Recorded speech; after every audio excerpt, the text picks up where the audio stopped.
নবীজি বলেন, তোমাদের কারো ভাগ্য যদি এমন হয় যে নাকি বেশি বেশি আল্লাহর কাছে দোয়া করতে পারো, তোমাদের ভাগ্য যদি এমন হয়, আপনাদের মাঝে এক লোক খালি দোয়া করে, আল্লাহ মাফ করে দেন, ফজরের পরেও দোয়া করে, মাগরিবের পরেও মসজিদের কোনায় বসে দোয়া করে, এশার পরেও দোয়া করে, জোহরের পরে কোনায় বসে আল্লাহর কাছে চোখের পানি ছাড়ে, নবীজি বলেন যে বেশি বেশি দোয়া করার অভ্যাস হয়ে যায়, ফুতিহা লাহু আবওয়াবুর রাহমা, আল্লাহর রহমতের খাজানা তার জন্য খুলে দেওয়া হয়।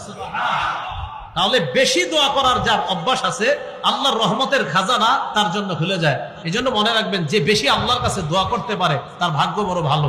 খুব বেশি আল্লাহর কাছে দোয়া করা, আল্লাহ আমাদেরকে বেশি দোয়া করার তৌফিক দান করেন। তো রাসূল আকরাম সাল্লাল্লাহু আলাইহি ওয়াসাল্লাম এই হাদিসের শেষের দিকে বলেন, আদ-দুআ ইয়ানফাউ মিম্মা নাযালা ওয়া মিম্মা লাম ইয়ানজিল। যেই গজব নাজিল হয়েছে এই গজবেও দোয়া কার্যকারী, যেই গজব নাজিল হয় নাই ওই গজবেও দোয়া কার্যকারী। যেই গজব নাজিল হয়েছে এই গজবেও, এই গজবটা দূর করার জন্য দোয়া কার্যকারী, আর যেই গজব নাজিল হয় না এটা দূর করার জন্য দোয়া কার্যকারী। তাহলে গজব নাজিল হয় এটার জন্য দোয়া কার্যকরী, আর যদি গজব নাজিল না হয় এটা দূর করার জন্য দোয়া কার্যকারী। কিভাবে? গজব পাশের এলাকায় আসছে, আমার এলাকায় এখনো আসে নাই, আল্লাহ করোনা তো এই এলাকায় আছে, আল্লাহ এই এলাকায় যেন না আসে। খুব বেশি বেশি দোয়া করে আশা করা যায় এই গজব দূর করা যাবে। আরেকটা হলো এসে গেছে, এসে যাওয়ার পরও দোয়ার মাধ্যমে এই গজব দূর করা যায়। এটা হাদিস দ্বারা প্রমাণিত। মুসলিম শরীফের 2732 নাম্বার হাদিস। এই জায়গায় আপনারা বৈশা যদি আরবের কারোর জন্য দোয়া করেন, মনে করেন আপনার ভাই বিদেশ থাকে, আল্লাহ আপনি মাফ করে দেন, আল্লাহ কাশ্মীরের মুসলমানদেরকে হেফাজত করেন, আল্লাহ আরাকানের মুসলমানদেরকে হেফাজত করেন, এই দোয়া যদি আপনি করেন, আলেম ওলামা তাদেরকে আপনি হেফাজত করেন, জুলুম থেকে আপনি বাঁচান, এই দোয়া যদি আপনি করেন। এবার হাদিস শুনেন, মুসলিম শরীফের 2732 নাম্বার হাদিসের বর্ণনা।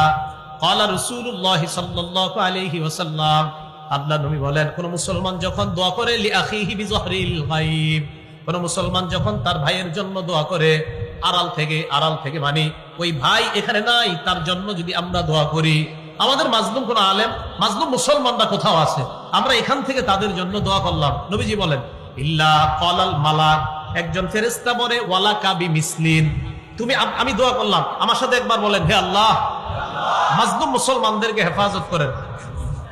এই মুহূর্তে ফেরেশতা আমাদের প্রত্যেককে বলছে, তুমি যে দোয়াটা করলা আল্লাহ যেন তোমাকে বিপদ আপদ থেকে হেফাজত করে। হ্যাঁ, এই মুহূর্তে ফেরেশতা বলছে, হ্যাঁ সত্যি বলছি, আমাকেও বলছে ওয়ালাকা বিমিসলিন, তুমি যে দোয়া মাজলুমদের জন্য করলা আল্লাহ যেন তোমাকেও জুলুম থেকে হেফাজত করে। পরের বর্ণনা 2733 মুসলিম শরীফের আগের যে বর্ণনা, এটার পরের বর্ণনাটা আসছে।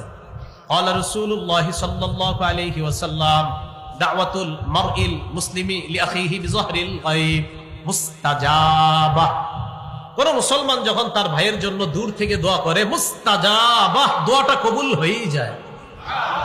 না, আমরা ওরকম দোয়া করতে পারছি না, মনে হয় যারা বিপদে আছে তাদের জন্য ওইভাবে দোয়া হচ্ছে না আমাদের, তাই তাদের দোয়াটা আল্লাহ কবুল করতেছে না, কারণ আমরা ওইভাবে করতে পারতেছি না, যেইভাবে করা উচিত বলা উচিত ওইভাবে হচ্ছে না আমাদের দোয়াটা। কথা বুঝে আসে নাই? কারণ দোয়া করার সময় 1000 ক্যামেরা ফিট করে রাখে যে দোয়াটা কালকে পেপারে দিবে, বুঝেন নাই?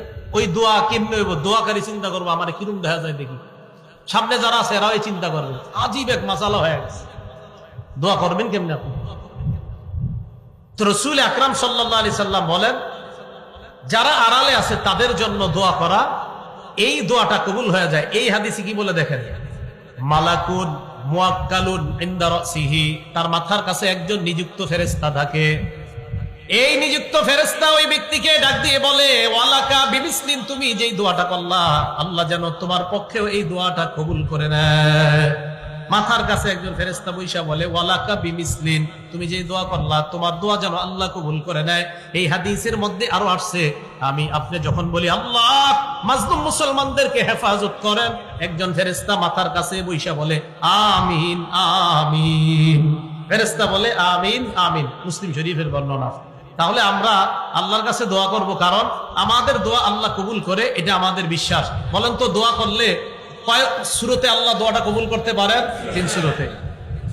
অদৃশ্য থেকে দোয়া করার শ্রেষ্ঠ দৃষ্টান্ত মুহাম্মদুর রাসূলুল্লাহ সাল্লাল্লাহু আলাইহি সাল্লাম একটা দোয়া করছে, এই দোয়াটা শুনেন। সহিহ ইবনে হিব্বান কিতাবের নাম 7111 নাম্বার হাদিস।